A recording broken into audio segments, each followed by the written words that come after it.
O Brasil pode até ser o país do futebol, mas as origens do esporte remontam lá do velho continente, né? Então hoje a gente vai voltar bem lá pra trás, entrar no famoso túnel do tempo para falar dos clubes europeus em atividade mais antigos, beleza? E vamos falar de um por país.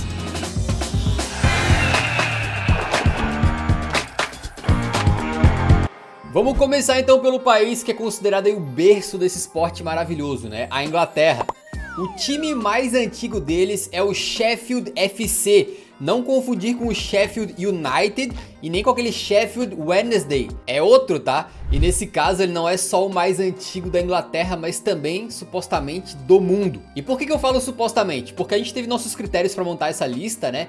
Porém, cara, a gente tá tentando confirmar datas que são de 150 anos atrás. É loucura, não tinha registros e muitas coisas não batem, tá? Um clube fala uma coisa, outro clube fala outra. Aí vem um historiador, faz uma pesquisa e diz que é algo completamente diferente. Mas em geral a gente tem confiado nos sites dos clubes, tá? E estamos trazendo aqui pra vocês a data em que o clube começou a jogar futebol. Então tem clubes mais antigos, só que começaram com cricket e rugby e só depois de muitas décadas foram adotar o futebol. Aí eles não vão entrar aqui, entendeu? Mas voltando pro Sheffield FC, eles foram fundados no dia 24 de outubro de 1857, justamente por dois camaradas que vieram do cricket. Originalmente as partidas do Sheffield FC eram muito divertidas, cara, porque eles jogavam só entre si, né, só entre a galera do clube ali, e aí as partidas geralmente eram organizadas entre profissionais contra o resto e casados contra solteiros. E não é nem zoeira não, tá? Antes disso aí ser um critério de decisão de time na peladinha no final de semana, o Sheffield já fazia mais de 150 anos e tá lá no site oficial deles. E isso aí em 1857, cara, faz tanto tempo que o telefone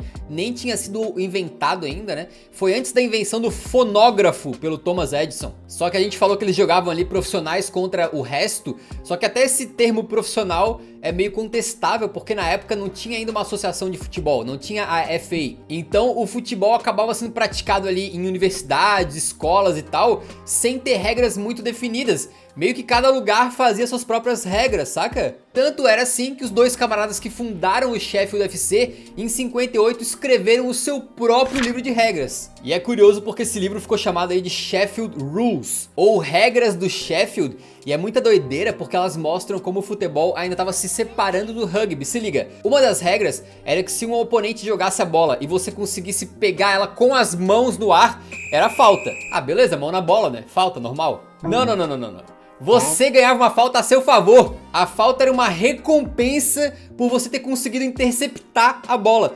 Tipo coisa que tem semelhante aí no futebol americano ou no rugby, né? Então naquela época eu imagino que ninguém ficava fazendo um lançamento longo, né? Ou ficava cruzando bola na área. Geralmente imagino eu que o futebol era tudo bola rasteira, senão alguém pegava com a mão e aí já era. O Sheffield FC então entra pra Football Association lá da Inglaterra em 1863, quando ela surge, mas eles só passam a jogar com as regras oficiais da associação em 1878, quando a Inglaterra inteira meio que estava começando a padronizar essas questões. Mas é um fato, o Sheffield FC já existia e jogava futebol, né? Ou algo muito similar ao futebol, ainda que tinha umas regras bizarras na época, mas de qualquer maneira o Sheffield FC pode ser considerado então o clube mais antigo do mundo.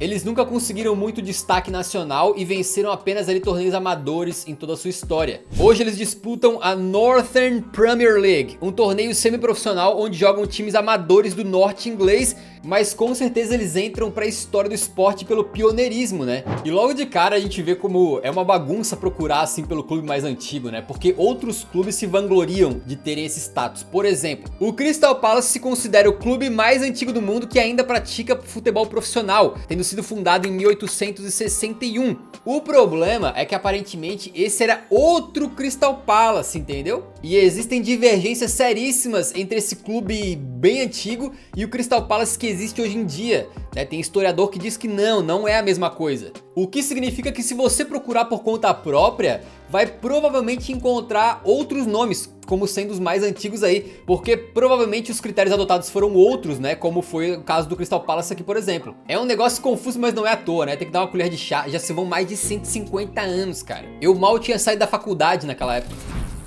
Agora indo para a Holanda, o clube mais velho que ainda é profissional é o Sparta Rotterdam. Eles foram fundados em 1888, mas naquela, né, como um clube de cricket, e só foram adicionar o futebol ali em 1890. Só que se a gente começar a cavar e pesquisar mais a fundo, a gente vai encontrar um clube mais antigo, beleza? Foi lá em 1879, com um carinha de apenas 14 anos, o Pim Mullier, junto de amigos do colégio ali, fundou o Harlem Shake Football Club.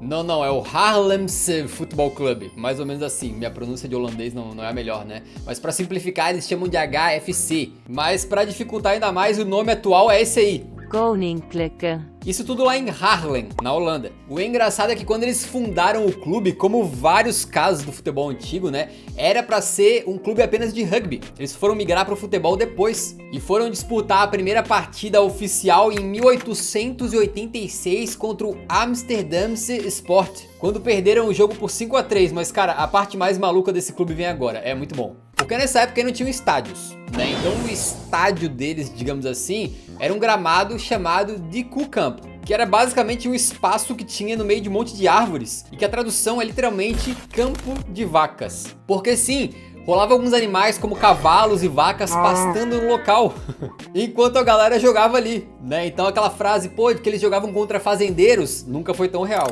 Essa imagem aí tá numa resolução absolutamente tenebrosa, mas supostamente é o local lá. Olha as vaquinhas ali. E se engana quem pensa que o pessoal ali do pasto não ganhou nada, tá? Eles ganharam alguns troféus ali da Holanda no final do século XIX, que não são considerados como oficiais hoje em dia, né? E ganharam 3 vezes a Copa da Holanda, em 1904, 1913 e 1915. Porém hoje o nosso querido HFCzão da massa joga apenas numa divisão amadora.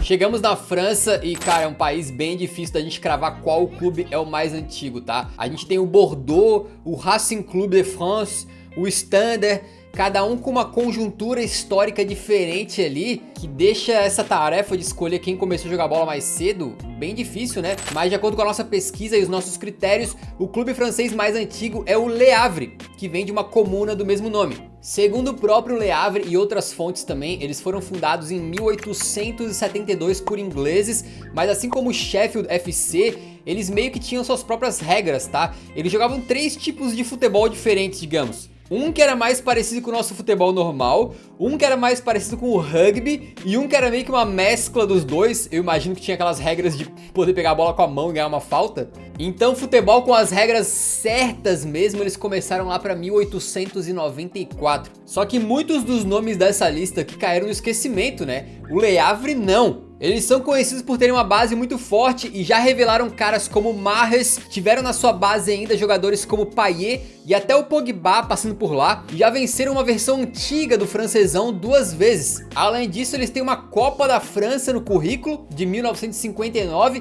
e são hexa. O Brasil não é hexa, mas o Le Havre é. No caso, hexa da segundona francesa, mas pô, são títulos, né? Tem time que nem isso. Inclusive vencendo a segundona na temporada 22-23, e no momento da gravação desse vídeo eles estão disputando a Ligue 1, pô. Tem que respeitar o Le Havrão, beleza? Só que essa data de fundação deles também tem um pouco de controvérsia, tá?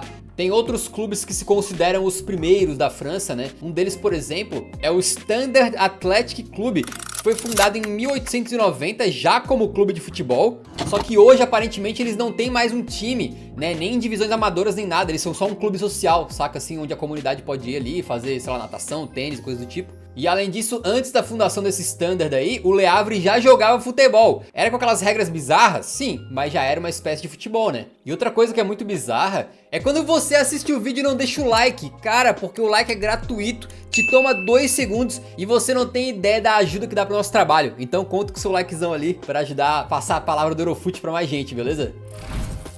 Agora a gente vai para a Península Ibérica, desembarcamos em Portugal e aqui as coisas são bem difíceis também para determinar qual clube que é o mais antigo, né? O próprio Porto afirma que é o mais velho, só que eles passaram por uma refundação, então há bastante divergência em relação a isso. Tem o Vianense, que de fato é um dos clubes mais velhos, só que ele demorou bastante a entrar no futebol, foi só lá em 1923. Então, como a gente está considerando a data que os caras começaram como clube de futebol, o nosso escolhido em Portugal aqui foi a Acadêmica de Coimbra. A Acadêmica foi fundada em 1887 como uma espécie de clube para os estudantes da Universidade de Coimbra, inclusive com o clube se envolvendo ali em luta por políticas educacionais e em defesa da educação, numa época até em que Portugal passava por ditadura militar, por exemplo. O primeiro jogo da história deles foi em 1912 e logo em 1913 eles já estavam vencendo alguma coisa, tá? Foi a Taça Monteiro da Costa, vencida pra cima do Porto, tornando a Acadêmica então campeã ali do norte do país.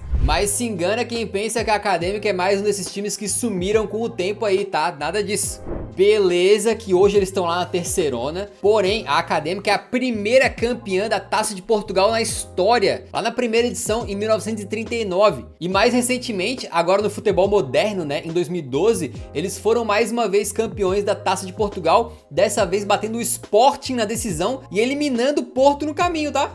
E como a gente cansou de mencionar nesse vídeo, né, os critérios podem variar, então você principalmente que vem de Portugal aí deve ter ouvido outra versão em que o Vianense é o mais antigo, ou talvez até outro clube, né? Então contribua com o nosso conhecimento coletivo, deixa nos comentários aí se você considera outro clube, beleza? Chegamos na Alemanha então, e era dia 15 de abril de 1888, quando um camaradinha chamado Paul Gestran, de apenas 17 anos, junto com seus irmãos e amigos, fundaria em Berlim o BFC Germania, sendo o clube mais antigo da Alemanha e o primeiro campeão alemão em 1890, mesmo que de forma não oficial. E a gente diz não oficial porque esse primeiro torneio não foi assim um campeonato alemão completo, né? Pô, a gente tá falando de 1890, foi um torneio federal, só que disputado apenas por equipes de Berlim. Então não era de fato nacional nem englobava o país inteiro, mas era o único que existia na época, né? O Germania de fato ganhou essa primeira edição, mas não é considerado oficialmente como o primeiro campeonato da história da Alemanha. E um dado muito bacana pra mim é que no começo eles não tinham campo e jogavam lá no Tempelhofer Feld, um espaço gigantesco em Berlim que já virou aeroporto e depois foi convertido em um gigantesco e maravilhoso parque aberto ao público. Só que a história maneirinha do BFC Germania acaba por aqui. Daqui pra frente são tempos sombrios. Isso porque eles eram radicalmente contra incluir estrangeiros dentro do futebol alemão e até por isso tiveram dificuldade ali de se filiar e permanecer junto a uma federação. Mas o pior vem depois. Na época do nazismo, eles comemoraram e celebraram o fato de terem sido o primeiro clube a expulsar judeus. Depois disso, os caras não conseguiram se manter nem perto da elite, né? E hoje em dia só jogam ali divisões amadoras. Um clube que por ser o primeiro poderia ter sido gigante, vai saber, mas por causa de algumas decisões péssimas e patéticas como essas aí, deu no que deu, né? Mas voltando para a Alemanha como um todo, você pode lembrar de alguns clubes que têm uma data de fundação mais cedo, né? No seu nome até, por exemplo, o 1860 Munique ou o Bochum 1848. Esses clubes aí não são mais antigos? De fato, eles foram fundados antes, mas daí entra naquele critério que a gente colocou, porque eles só foram ter futebol muito tempo depois que o Germania tinha sido fundado como clube de futebol. E também nos nossos critérios a gente tá colocando clubes que ainda existem, porque tem outros que não existem mais. Por exemplo, tem um SC Germania, que não é o mesmo que esse BFC Germania que a gente tá falando aqui, tá? Que foi fundado em 1887. Porém, esse clube meio que sumiu, porque depois ele foi fundido com outros clubes, que foi da onde nasceu o Hamburgo. Então, cara, é aquela coisa, né? Se já é difícil achar informações, às vezes, de times que ainda jogam hoje, imagina dos que não existem desde o começo do século passado, pô. E agora a gente vai para a Espanha para finalmente falar de um clube que é o mais velho do país, sem contestação praticamente, né? É o Recreativo de Huelva, que surgiu quando alguns britânicos que trabalhavam nas minas do Rio Tinto, na cidade de Huelva, na Espanha, resolveram oficializar a brincadeira deles lá em 1889. O objetivo do Huelva no começo era realmente ser um clube recreativo, principalmente para esses estrangeiros que estavam trabalhando por lá, né, ingleses, escoceses, poderem praticar ali os esportes dos seus países. Então jogar tênis, cricket, rugby e claro, o futebol. E é muito doido porque no começo eles jogavam contra times de marinheiros. Tanto é que a primeira competição oficial, né, que surgiu lá tinha o seguinte nome: Seamen's Institute Cup. Seamen seria homens do mar, ou marinheiros na tradução, né? Então tinha aqueles caras que jogavam contra fazendeiros E esses aqui jogavam contra marinheiros. Mas o Recreativo não conseguiu ter muito sucesso nas divisões de elite não. Ele sempre ficava ali passeando entre a segunda e a terceirona, né? E chegou a jogar a La Liga algumas vezes, poucas, né? E foi campeão da segundona em 2006. Mas outra campanha que vale destacar é quando eles chegaram na final de uma Copa del Rey lá em 2002, 2003, perdendo o título pro Mallorca na final, é verdade, porém eliminando o Atlético de Madrid pelo caminho. E atualmente eles jogam na terceira divisão espanhola.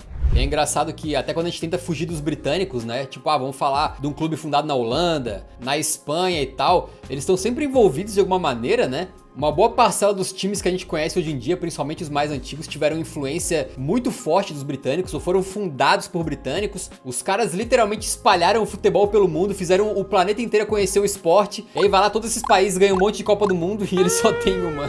Pô, mano, imagina você inventar um jogo e todo mundo começa a jogar o jogo melhor que você, que inventou a parada. É triste, né? Pra finalizar, a gente vai pra Itália pra falar de mais um clube antigo com influência inglesa. E de longe dessa lista aqui, é o mais famoso e mais bem sucedido, estamos falando do Genoa. Eles foram fundados lá em 1893 em Gênova, uma cidade que tem um dos portos mais importantes da Itália e da Europa. Então, em meio à segunda revolução industrial, por conta do comércio, muitos britânicos acabaram chegando lá através desse porto, né? E ajudaram a trazer também vários esportes que vieram das terras deles, como o cricket e o futebol. E nessa brincadeira, fundaram o Genoa também. E dá pra ver como a história é maluca quando tu vê que o Genoa foi o primeiro campeão italiano da história. E a partir daí, até mais ou menos a metade da década de 1920, eles simplesmente encaixaram 9 títulos do Italianão. Né, campeões! Fora Milan, Inter e Juventus, até hoje eles são o quarto clube com mais títulos italianos no país inteiro. Pra vocês terem uma ideia, Roma, Napoli e Lazio, somados, têm menos títulos italianos do que o Genoa. E pô, eles são um time que assim, não são protagonista faz muito tempo, né? Mas tá sempre ali na Série A, às vezes brigando pra não cair, é verdade, mas teve algumas campanhas muito interessantes recentemente, né? Uma delas foi aquele time histórico treinado pelo Gasperini e com o Diego Milito de protagonista, que chegou a classificar pra Europa League da temporada 2009-2010 e antes já tinham chegado também na semifinal da Copa da UEFA e também na final da saudosa Mitropa Cup, uma daquelas competições bizarras que não existe mais. Mesmo sem um destaque absurdo e ainda brigando mais na parte de baixo da tabela, nessa temporada 23-24 o Genoa tem sido quase como um Robin Hood ali, né, conseguido tirar pontos dos grandes, sacou? Enfim, a maior parte desses clubes aí viveu o seu auge há mais de 100 anos, né, e eu espero que vocês entendam que é bem difícil mesmo pra gente conseguir contar essas histórias, porque tem pouca informação, essa é a verdade, e a gente tem que confiar muito no que os próprios clubes dizem, né, que às vezes não é o ideal, é sempre bom ter uma checagem de outras fontes e tal, né, mas eu acho muito interessante porque a gente acaba fazendo uma viagem aí e entendendo através dessas histórias desses clubes, né, entendendo um pouco mais do próprio futebol, do surgimento ali, de como as coisas funcionavam naquela época. E entendendo como no final das contas, né, a gente pode zoar os ingleses, mas pô, a gente deve muito aos britânicos, né, pela popularização do futebol, e a gente deve muito ao rugby. Vai dizer que não. Esperamos que você tenha curtido. Se curtiu, deixa o like antes de sair, que ajuda muito o nosso trabalho. Nos vemos no próximo, então. Um grande abraço. Falou!